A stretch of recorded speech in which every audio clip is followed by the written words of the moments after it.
I'm not telling you to sell them because I think they're bad. They're just set up to fail this year. And if you can cash out before the season gets here, I think I would look to do just that. Now, I want to reference a study that I had way earlier in this offseason that really illustrated how important situation was for these wide receivers from a fantasy football perspective. So what I did in this study is I went through and I looked at the top 5 offenses in total points scored every single season over the past 10 years. And I looked at their number 1 wide receiver in fantasy football. And what I found is in those top 5 offenses, 48 out of the 50 had at least a wide receiver 3, which is like, okay, doesn't really matter. But then you actually go down and you see that 34 out of the 50 had top 12 options. That 12 of the 50 had top 3 wide receivers in fantasy football. And this tells us that wide receivers in great offenses are going to put up a ridiculous amount of points at a high rate. Whereas if we go and look at the bad offenses, so we did the exact opposite. We look at the bottom 5 offenses every year over the past 10 years. I looked at their number 1 wide receiver option in fantasy. And what I found was only 52% of the time was that wide receiver even a wide receiver 3 in fantasy, which isn't that big of a deal. But you look at the access to an elite ceiling. Only 2 instances out of the 50 over the past 10 years did those offenses produce at least a wide receiver 1. And never did they actually produce a top 9 finish. So what this data tells you is if you're the wide receiver 1 in a top 5 offense, you are more likely to be a top 3 wide receiver in fantasy than the wide receiver 1 in a bottom 5 offenses to just be a top 24 guy. Now, I know I'm going to look at a couple different offenses here that I think are absolute garbage, and you're going to go to the comment section and go, well, Mason, no, actually, Carolina's going to be good this season for reasons X, Y, and Z. So what I also did is I went through and I looked at the historical data, and I saw that out of the teams that were in the bottom 5 expected win totals going into the year over the past 10 seasons, there were only 4 instances where they actually finished with 9 or more wins. So this is a very pressing in saying that when Vegas says this team's going to be garbage, very rarely are they great. Now, you had the Rams in 2023 with the big Matthew Stafford bounce back. You had the Joe Burrow Bengals in 2021. You had the Miami Dolphins in 2020.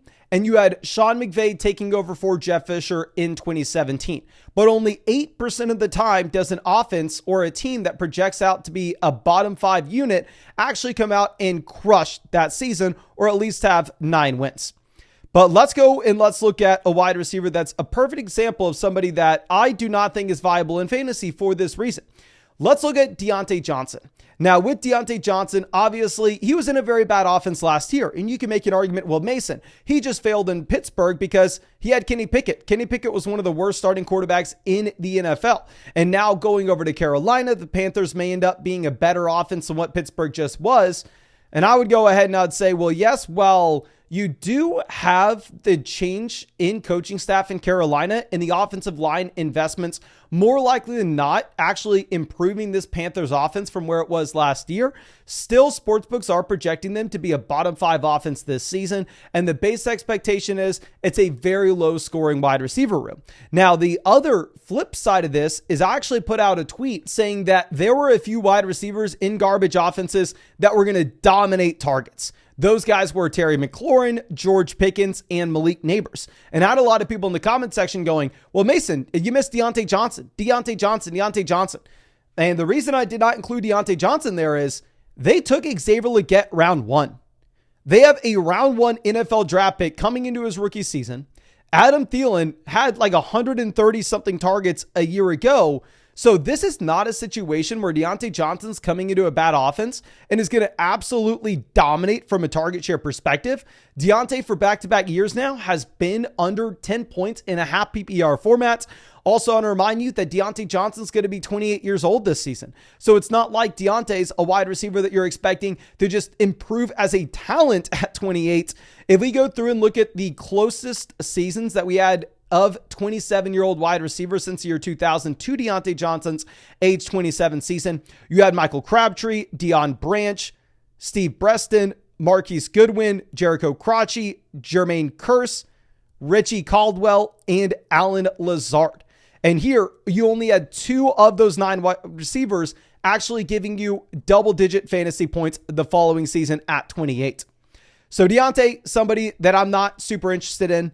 Now, I will say if you're in a deep format, right, where you start 3 wide receivers and 2 flexes and it's a full PPR league, there you can go ahead, roster Deontay Johnson, because if you took him as a wide receiver 4 and he turns out to be a wide receiver 3, that could be a good pick and that could help your fantasy team.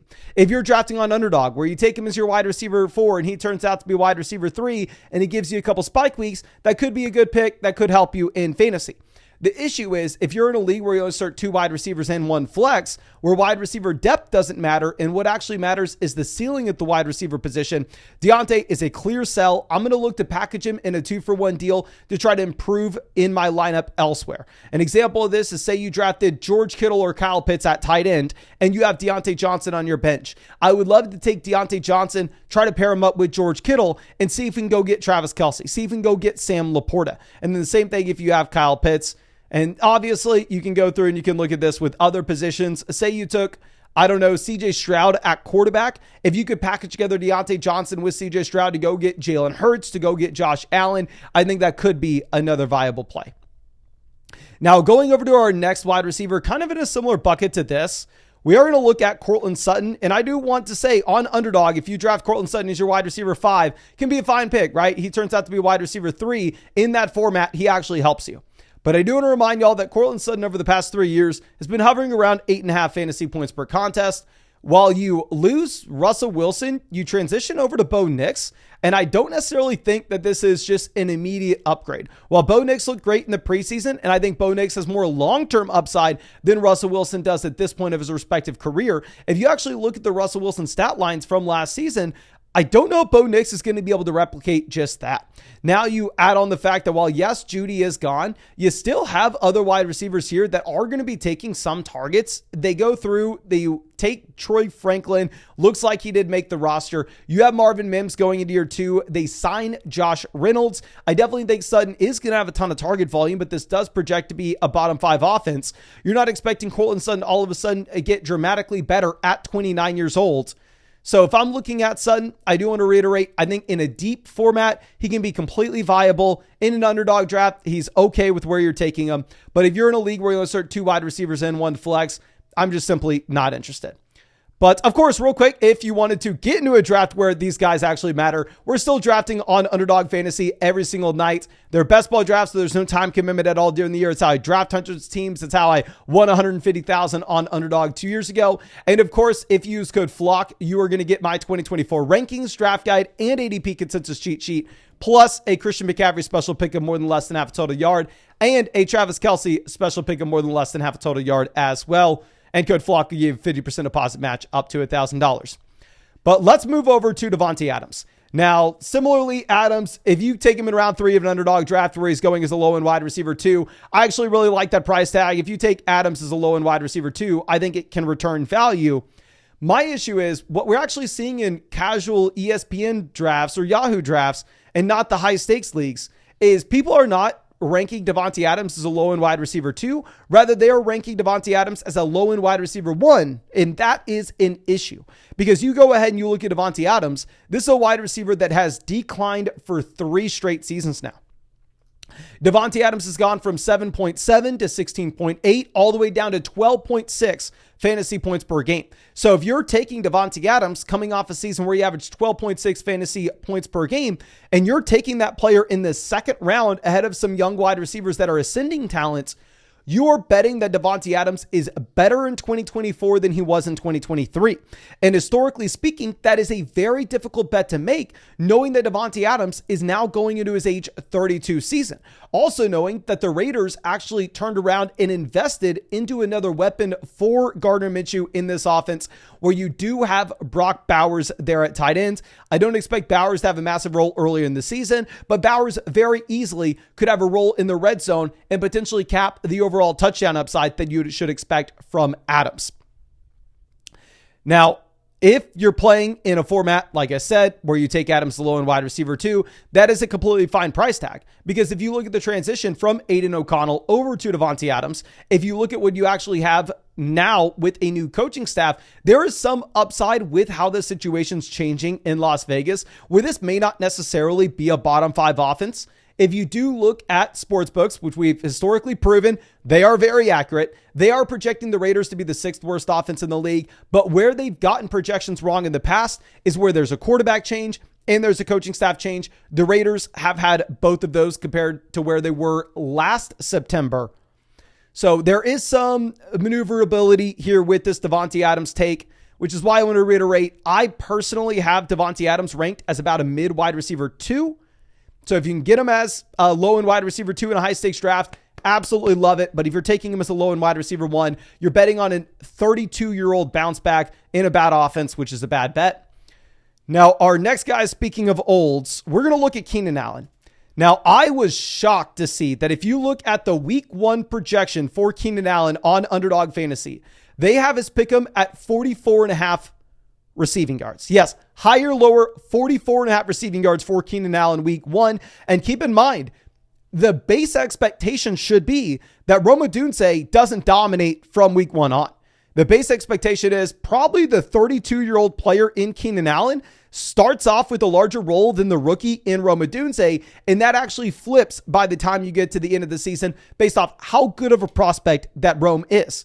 So to already see the projections only be at 44.5 receiving yards, I think that is very telling. I think what is also very telling is similar to Devante Adams, there's a massive discrepancy right now where high stakes drafters are taking Keenan Allen versus where Keenan Allen is going in your regular ESPN in your Yahoo draft. I actually helped Jack out with that ESPN draft, I want to say last week, where we ended up seeing Keenan Allen go rounds before Rome Odunze. However, if you are looking at right now in high stakes drafts, Rome goes ahead of Keenan.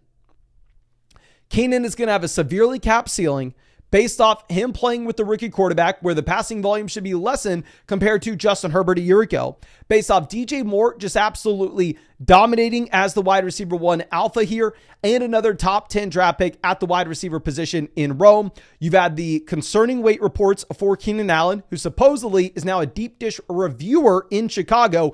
Don't blame the man. That's how it's been my retirement as well. But anyway, all of this combined just screams, this is a stinky situation.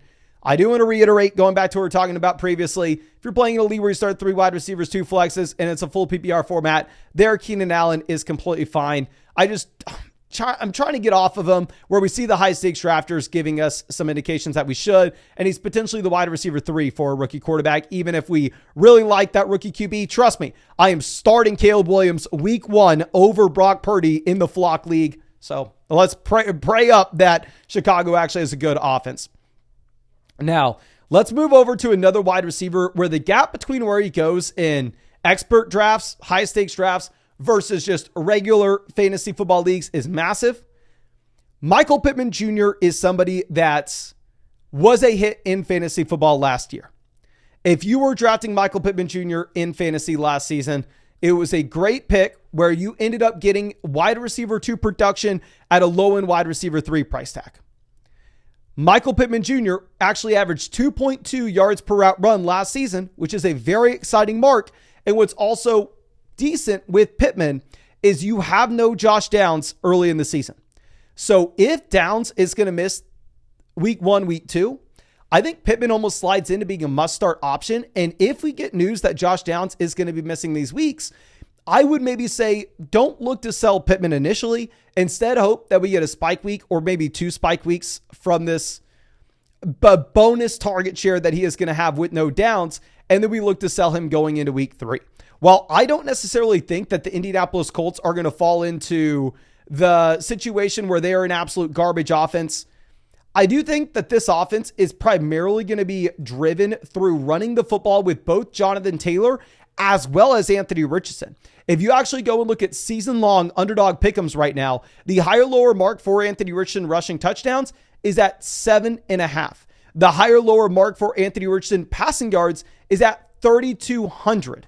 If we go ahead and look at the quarterbacks that had about 3,200 passing yards last season and look at what their wide receiver 1s did in fantasy football, it was not super pretty. 3,200 passing yards through 17 weeks is 188 passing yards per game. Now, of course, I'm sure that Underdog's pricing and that maybe Richardson misses a game or 2, But still, you go through and look at the quarterbacks that were averaging around 188 passing yards per game last year and look at their wide receiver ones. You had Gardner Minshew, yes, but then Mac Jones, Joshua Dobbs, Zach Wilson, Desmond Ridder, Bryce Young, Kenny Pickett, Ryan Tannehill. None of those options were viable. So I think Richardson himself is going to be a great option from a fantasy football perspective based off what Richardson can do as a rusher. But when it comes to Pittman, I don't know if the passing volume is going to be here once you get Josh Downs back in this offense. Our last guy is going to be Tyler Lockett. With Lockett, it does seem like Jackson Smith-Njigba is going to have a larger role in Seattle this season with more 3 wide receiver sets, with JSN possibly playing on the inside. And if that does happen, Lockett has been a wide receiver that has name appeal, but just absolutely no ceiling whatsoever, where he has declined for 3 straight seasons now. Not only has he declined from 12.8 to 12.2 to 9.6, but also he's declined from his yards per route run, going from 2.5 to 1.9 to 1.7, going into his age 32 season. I think maybe in an underdog best ball draft, you take him as a wide receiver 6. There, he can give you a couple usable weeks. But in your league where you start 2 wide receivers and 1 flex, any chance I get to just take Tyler Lockett, treat him as a throw-in, and get an upgrade elsewhere, I would definitely look to do so. But trust me, I get it. You're not going to get a lot of value for Lockett at the moment. But I think that's all I have for you. I really hope that I was able to help you out with this video. Of course, if you want my updated rankings, updating them every single day over on flockfantasy.com, use code FLOCK and you get 30% off any sub. Plus, that's where I'm going to be answering all the live Q&As every single night through the course of the season. But before the season starts, we're still going to be drafting teams on Underdog every single night. So if you wanted to get into a draft with us, or if you wanted to go check out the Christian McCaffrey, more than less than half a total yard, Travis Kelce, more than less than half a total yard, get a 50% deposit bonus up to $1,000. It's all on Underdog Fantasy with a link in the description and comment section. Code FLOCK will get you all that, and you can hop in a draft with us tonight, which I really hope I can see you then.